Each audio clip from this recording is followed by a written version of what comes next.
Hi, and welcome to the City Sculptors Podcast. I'm your host, Alexis Williams. I am also the Director of Operations for 12th Street Heritage Development Corporation, but for the past 4 years, I have been immersed in the real estate and development world. That journey led me to this podcast, the City Sculptors. Here, we take a look behind the curtain and we talk to business owners, city leaders, construction workers, realtors, and developers, and we see what does this world really look like and how a city is shaped. So if you've ever wondered what she does seems kind of fun, or hey, I want to make a difference in my community and be a city leader, listen and subscribe and hit like, because here, me, you, and anybody listening can be a city sculptor.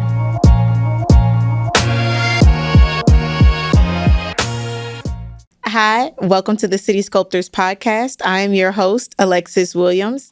And today, for our very first episode, we have none other than Congressman Emanuel Cleaver himself. Good to be here with you. Thank you for being here. Absolutely. All right. So we are going to jump right in today. And we have a few questions just about what it means to be a city sculptor. So you grew up in Texas in a former slave cabin, and you moved to Kansas City. That journey, how did that shape you in your childhood to want to be a city leader like you are today? Well, first of all, it taught me the value of parental guidance. I mean, when we moved out of the shack, and it's a real shack, it's not like just a bad house. It's a shack with no running water inside. And I think they finally got a light bulb in the front room when I was about 5 or 6, maybe. Oh, wow. And then we moved to public housing. But it showed what good parenting is about, because my father had, when he asked to marry my mother, my grandmother said only, because she was 18, said only if you will send her to school, get her degree, because if she marries you now, she's not going to be able to go off to college in September. So my dad made that pledge and kept it, by the way. So he raised me and my three sisters, working on so many jobs I can't even tell you how many jobs he would do. But he gave us attention. He gave us guidance. In some cases, he gave us spankings to help in the guidance. Yes. So parenting, my mom and my dad, my grandmother, my grandpa. We have an extended family with even my great grandpa. This is amazing. I had my great grandpa on my paternal side, Reverend Noah Albert Cleaver, and my grandpa on my maternal side, Grandpa Henry Barton. It was a weird situation. Henry Barton was white. He married this black woman. Back in the late 1800s. Oh. Late 1800s. And they had 17, 18 kids. I can't remember. I never knew my grandma, Harriet, who had 18 children. She died, and you can understand the wear and tear on her body. And so, but I grew up with my grandpa, great grandpas on both sides. It was amazing. Most people never even knew their great grandparents. I knew 2 of mine, and it helped me create a sense of family. Okay.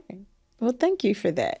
So your sense of family, and I heard you say that your great-grandpa one was a pastor. Yes. And so did that have your influence? You've been a longtime pastor now of the St. James United Methodist Church. Did that influence you wanting to be a pastor, or was there something else that kind of influenced that? I loved all of my relatives, but my grandpa, Albert, the minister, Reverend Noah Albert, he had a kind of a different sense of he when I was a little boy, he said, I got to shape your head like the head of a preacher. Said, I don't know how it got messed up. And so he would get, when I see Grandpa coming, I'd say, oh, Lord, headaches. And then he'd get me, and he'd start mashing on my head, shaping it. He thought he was shaping it. Yeah. And so he did it up until I was probably about 10. And I didn't want to be a minister because all the ministers I knew in my family were broke. Yes. And I thought, I can be broke just being on the street corner. I mean, And so I stayed away from my. There are probably about 20 something ministers in my family, cousins, uncles, and we had some of them were in. I have my uncle Dexter, who was a bishop in the Church of God in Christ. Okay. And then I had ministers and family members who pastored in the United Methodist Church and the Primitive Baptist Church. Okay.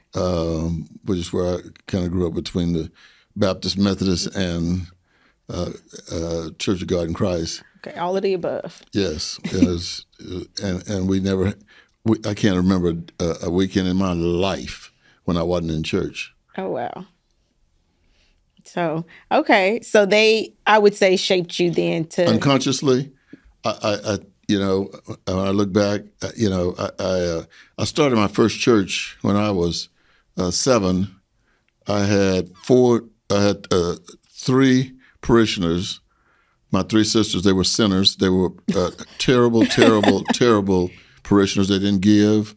They have 5 or 6 cents and they keep it. And then I had 4 first cousins, and they were horrible members as well. So I didn't. It was not a good start. no. It was 7 years old though. Yeah, that's right. But still, they were. I couldn't stop them from sinning. Yeah. Yeah, they would, steal each other's stuff. And Did you figure out as you got older and you? no, I got old. I thought don't let them join whatever church you pastor. Yeah, don't let them join your official church. It take the members in the other direction. Yeah, you don't want that influence. Don't want that. You don't want that influence. But so it sounds like even family. It sounds like a lot of people shaped you in. Maybe subconsciously, you wanted to always be a leader. That was always instilled in you. Well, my clergy members of the family were what we would call sacerdotal. In other words, they believed you do the sacraments, you do, which would include weddings and funerals and communion and visiting the sick and that kind of thing. Okay. But then when I was about 15, I stupidly organized a group of about 50 young African-American kids, some of them my classmates, and we couldn't go to the movie theaters. Black people couldn't go to the movie theaters. Okay. And so I said, we're gonna protest. And stupidly they followed me. We could back then they could have killed all of us, and that probably never would have even been an investigation. Mm-hmm. And so, but they followed us. Nothing happened. Okay. My dad, I was a grown man with 4 children before I found out that before I found out why my father was walking on the other side of the street. When we were doing the march, my father was on the other side of the street. I could see him. Mm-hmm. And as a grown person, finally, one of my uncles told me, that could have really been a horrible day because your dad had a .38. And he said, look, if they touch my son, I'm going to make it over to the other side of the street. Yeah. So thank God nothing happened. But it caught the attention of some people down in Atlanta. Next thing I know, people are communicating to me about the Southern Christian Leadership Conference, headed by Martin Luther King, yes, a guy named Reverend Fred Shuttlesworth, C.K. Steele out of Florida, Joseph Lowry out of Alabama at the time, and Reverend Ralph David Abernathy, the founders, and then Jesse Jackson, Walter Fauntleroy, Benjamin Hooks. All these guys are ministers. Yes. And I saw a whole new level of the ministry that I had not even thought about. And it was a revolutionary, it was a liberation kind of pastorate that they ran, and that got to me. And then when I added that with the activism of my mom was the political leader of our community. Okay. She, when people wanted to run, they come to her. And she chose the first African-American who was eventually elected to the city council in Wichita Falls, a little community of about 112,000 people. And so anybody who wanted to do something, they come to my mom. So speaking of, you are the first African-American mayor Kansas City has had. Did your mom help you with that campaign, or how did that come about? Well, I made a decision. This is weird. In 1977, shortly after I came to Kansas City, there was a flood on the Country Club Plaza. Now, people who are watching this probably can't even imagine what I'm about to say. Water was up to 6-7 feet on the Country Club Plaza. In the Plaza 3, they used to have the watermark. If you went there to eat dinner, you could see how high the water was. 20 people drowned. Oh, wow. And I was sitting around one night talking to a bunch of buddies, and I said, man, this is crazy. People keep drowning, and why can't somebody do something? And a friend of mine named Bill Washington, he said, well, you're somebody, why don't you do something? And I thought, well, you shut me up. And long story short, and I ran for the city council, and I was unable to get that done on the council, but and in the meanwhile, another 13 people drowned down at Woodland and Brush Creek. And everybody's talking about how horrible it is. Right. It's called Brush Creek because the water comes from Turkey Creek over in Kansas. But if you look, the tree branches would fall in the water, and they'd clog up the bridges. Mm-hmm. So the water will take the direction of least resistance, and so it just comes out of the bank, came on the plaza. Oh, wow. And drownings. So those drownings, so you said, well, somebody needs to do something about it. And I eventually had the opportunity to push something that the media called, not me, the Cleaver plan. I just called it a sales tax program, where we would spend about $60 million on Brush Creek. We would spend about $24 million to try to recreate 18th and Vine. We spent some money building a new American Royal, and then money to build some new roads and bridges in the Northland. And it passed. There was a lot of opposition. A lot of the people now who opposed it, I'm amazed, and I smile when they say, well, I was the one encouraging Cleaver to do that project. And we did a good job, didn't we? The truth of the matter is maybe most of the top corporate leaders of Kansas City was against it. Yeah. Probably it hit their bottom dollar is what I'm assuming before they saw the good. But you have everything you just named, the sales tax. You've started so many projects in Kansas City that help benefit Kansas City. Let's talk about the Green Impact Project and its significance for the urban revitalization. We were able to get about $300 million to create the Green Impact Zone. Mm-hmm. And the Green Impact Zone was about 75 blocks where we did weatherization on homes. If you look at the poorest people live in the oldest neighborhoods. Yeah. And many of the people lived in homes.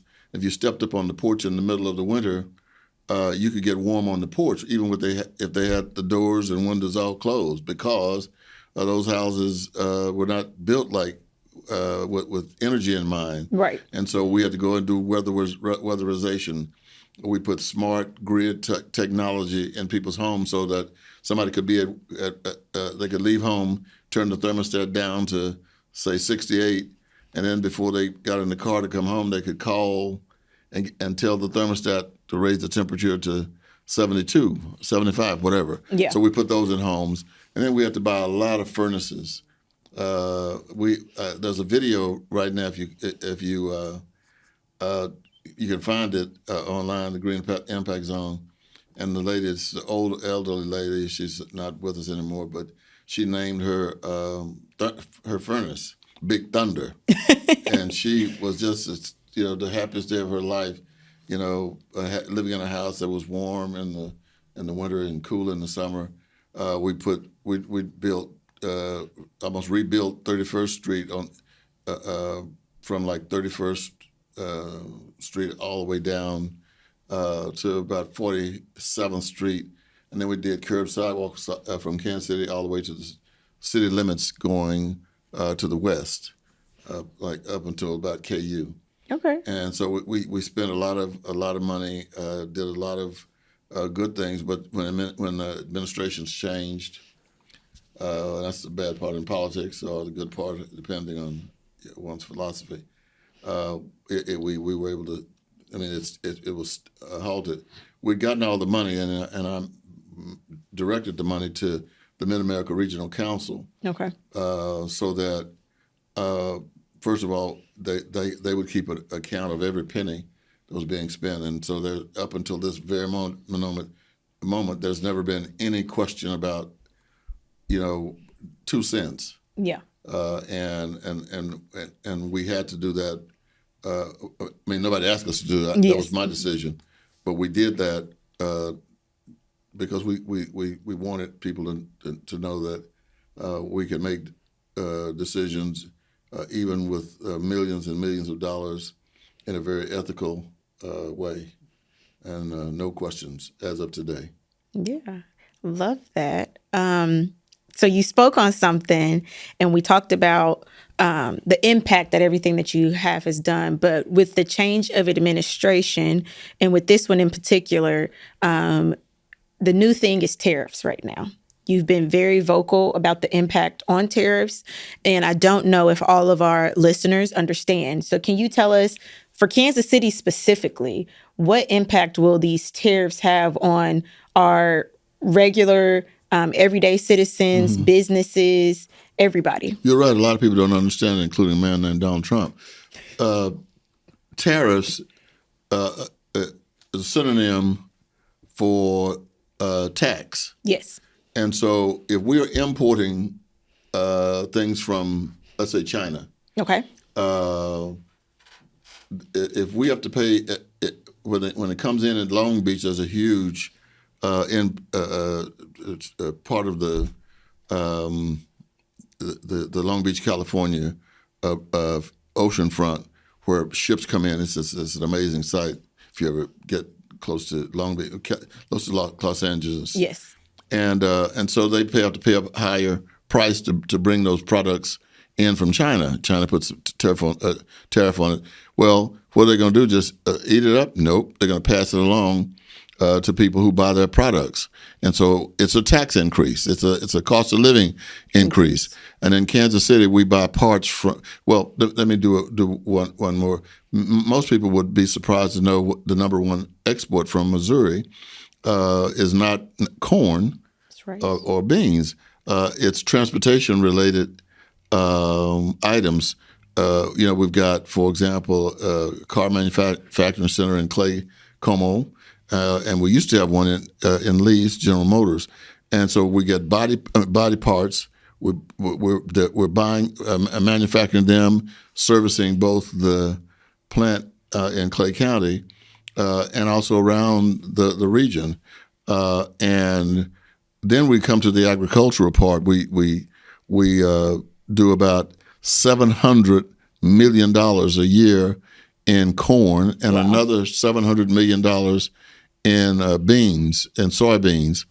And then we also have in a little town called Multi-Bend, where we buy corn. They buy corn and create E85, which is 85% corn oil, corn gasoline, and the rest is, of course, ethanol.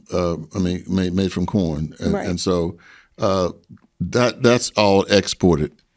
And so if you put all those taxes on us, and people are buying Hallmark cars, let's say they're buying a lot of their material from China, or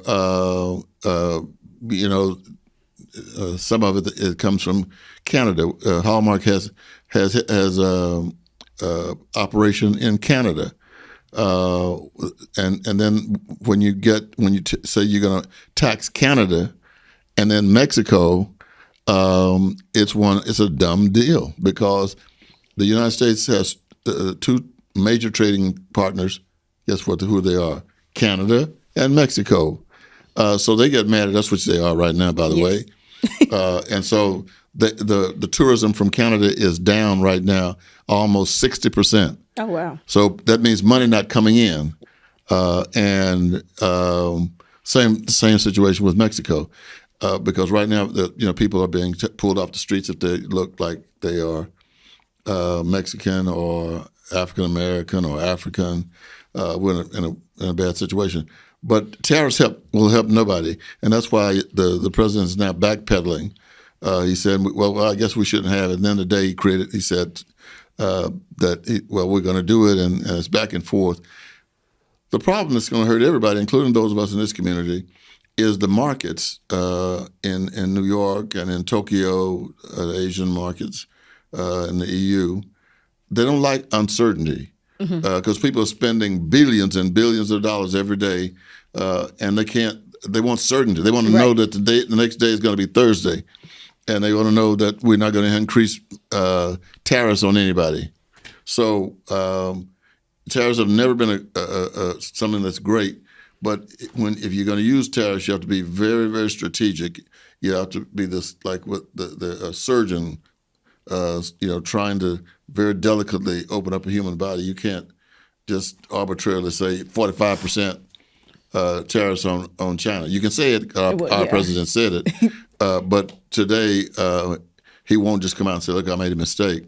And so, as long as he keeps going back and forth, the greater the likelihood that we're going to have a recession, because people are not going to. I mean, they're going to start holding back on their spending.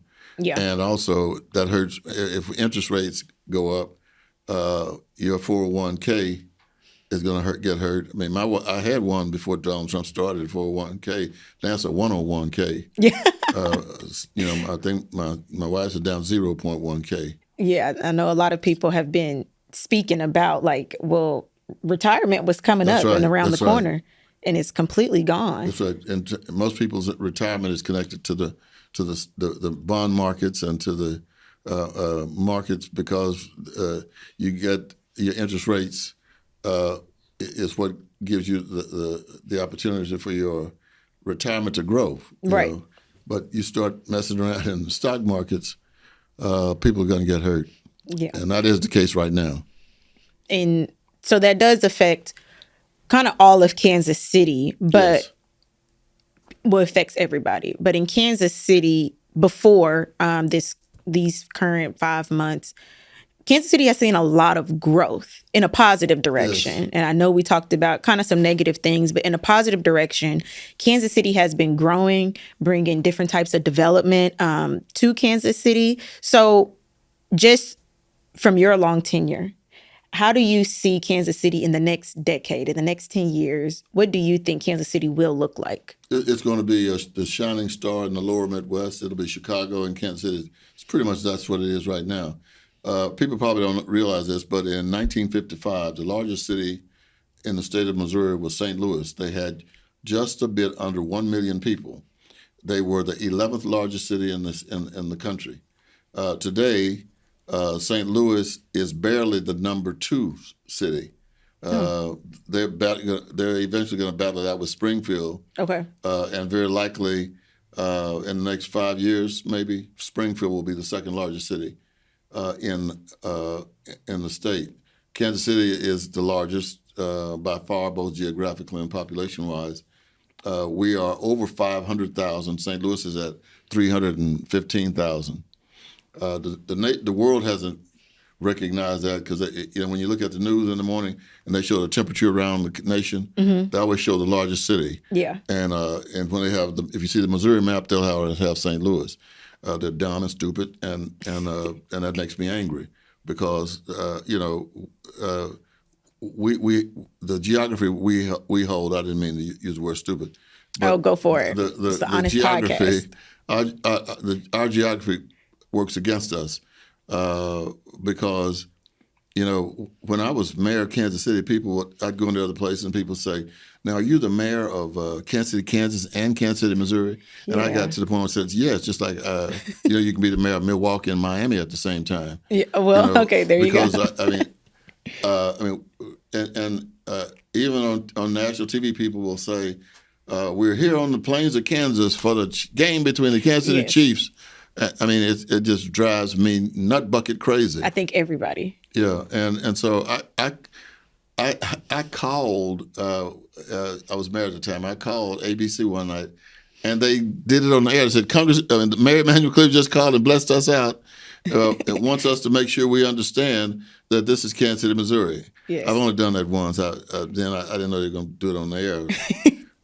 But I think, we have a struggle trying to make sure people know who we are. We're not just some little town, on the river. This is one of the largest cities in the country. Yeah, and I think they think we're like, Dorothy, this isn't the Wizard of Oz. Kansas City, Missouri is very big. I've been to multiple concerts where the audience has yelled at the artist to let them know this is Missouri, not Kansas. Yes, we always, did I bring this up? Because I get mad every time I hear it.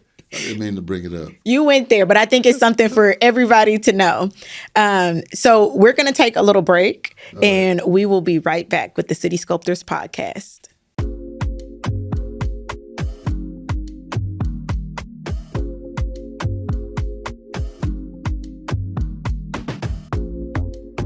My name's Alexis. I'm your host, and welcome back to the City Sculptors Podcast. We're going to jump right back in with Congressman Emanuel Cleaver.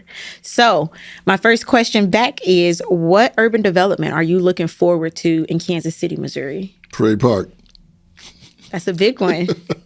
I think Parade Park. Housing is one of the number one domestic issues we face in the United States, and too many people are spending.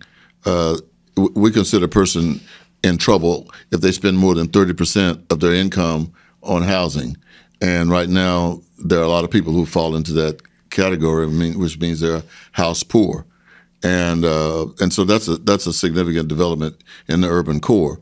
But I also think that we're going to see over the next few years a continuation of the redevelopment of the downtown business district. And I know a lot of people would say, well, that's not doing anything for me, but it is, because the more we are able to create excitement and places of excitement in our community, yes, people are going to come here from all over the world, and it gives our community its somebodiness. I mean, this is a big time city. We got sports here. We got the only stadium built for women's sports, and it goes on and on and on.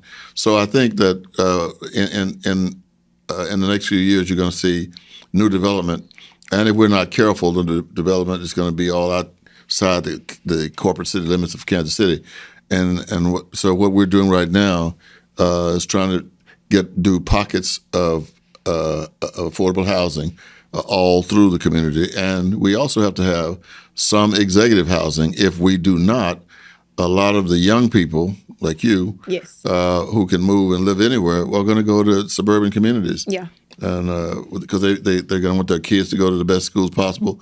Who would not? And they're going to want to live in a community where there are not as many social ills as they may find in the urban core. And thankfully, I know people want their kids to go to the best schools, but I know Kansas City did just pass that bond, and I know that will help the schools tremendously. So hopefully we can get people to stay within the urban core and grow their families. Speaking of families and young people, what do you see our mission being to encourage young people to be city sculptors? To dream. There is nothing more powerful than a dream. And creating something in your mind and then working to bring it into realization. Anything you see on earth was at one point a thought in somebody's mind, and probably somebody said to that person who voiced it, "That's stupid. You can't do that." And I think we put the wings on our dreams, and we don't abandon them just because we run into resistance.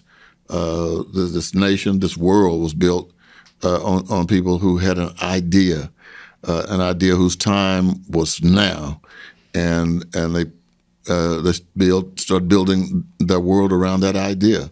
and young people should take us to a new level. Yes. I mean, I think my generation brought us to a new spot, and then we continue. Each generation should go up and up and up and up, and then we'll never reach perfection here on Earth. But I think each generation can take us up higher and higher.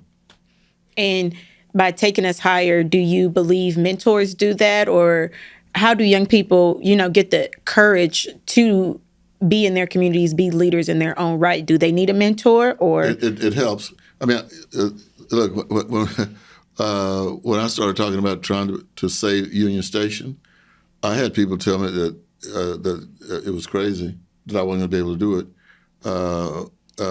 In fact, some of the business community, good people, but they said, well, it'll only work if we can put the Jazz Museum and the Negro Leagues inside Union Station. That was the push from the downtown community. Did not know that. And and at the time, something bad happened. I played football. I'd gotten my shoulder hurt, and I had never gotten it repaired. So I ended up. It was creating so much of a problem that I ended up in the hospital right at the time that we were getting ready to take a vote on these projects that I had been proposing. Oh. And Reverend Nelson Fuzzy Thompson, who's deceased now, people would come to the hospital and say, "We got to do this." And I said, and I had just I just gotten a shoulder replacement. There was a lot of pain. They had given me a lot of drugs, and it was horrible because I saw a couple of Roy Rogers and some other people came into my room at the hospital. Roy Rogers, Kojak, a detective, came in, and then one day, the horse came in to my hospital room, and you just knew it was. And so I quit using drugs. Okay. When I got sick. So I decided I just hurt. Just let me hurt. Yeah. But Fuzzy Thompson, I told people come and I'd say, if you can convince him to change something, it's changed. Because I knew that unless they'd have to kill him to back away from 18th and Vine and putting all of that in Union Station. Now, people are not going to want to admit that today. I can call names, but I'm not. Of some very good people, decent people, that many of them are some of my biggest supporters today, and they became big supporters back then. But they didn't think that it should go where we spent the money. That's good. I'm glad it stayed where it is now. Where it was supposed to be. Yes. That was the 18th and Vine area that our ancestors developed in, and where they built a whole culture right there on 18th Street. So have people in your corner who believe in your vision and can Yes. see it through. Let me tell you what, my wife and I spent some time with Muhammad Ali. He was an amazing guy. My son boxed him. At the time I was married. Evan, my youngest son, had a little boxing match with Ali. But I was asking Ali. I said, that man that comes in your corner. You're too young to remember this. And when Ali, between rounds, there would be a guy in the corner who would be screaming, "You're the greatest, you're the prettiest man in history. No, you don't have a scratch. I mean, nobody. You float like a fly, sting like a bee," in his corner all the time. And his name was Bundini Brown. And that was his job. And so I asked Ali, I said, "Ali, what's the deal with Bundini Brown?" And I said, he knows nothing about boxing. And he didn't know anything about boxing. And he said to me, turned to me, and he said, "Mayor, everybody needs somebody in their corner." There you go. And I think that, for me, is just so profound. Everybody needs somebody in their corner. I love that. So final question as we wrap up. The name of this podcast is the City Sculptors. The belief is that anybody can be a city sculptor and make a difference in their community. Can you tell me how this concept can apply to both public officials and everyday citizens and encourage our listeners and viewers?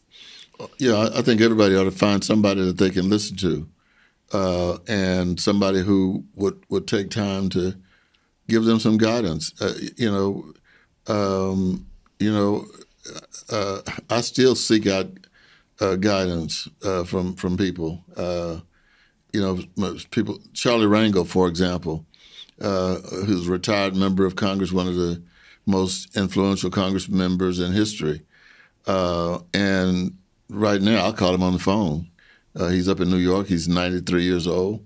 I'll call him and say, "Hey, I'm thinking about doing this." Right. And with that almost intoxicating New York brogue, he will, say, "Reverend, you need to do this and this, and we can do things the way we want to do." And and he'll always take my call, and I'll always call him and ask him questions. Some people would say you've made it, but you're saying no matter. Oh, no. Anybody who thinks they've made it, they've just given you a reason to run from them. Okay. Anybody who considers themselves as having already reached nirvana, reached the zenith, the summum bonum of life, I'd stay away from them. Well, there you go. That's the advice for the day. Is stay away from people who know everything. Yes. So, thank you, Mr. Congressman, for being our first guest today. My name is Alexis Williams. You're watching the City Sculptors. Like and subscribe, and we will see you next time. Thank you for watching this episode of the City Sculptors. If you've ever thought about how our city shaped or thinking about a new career path, this podcast is for you. We upload every second and fourth Monday. I'm your host, Alexis Williams, and this is the City Sculptors Podcast.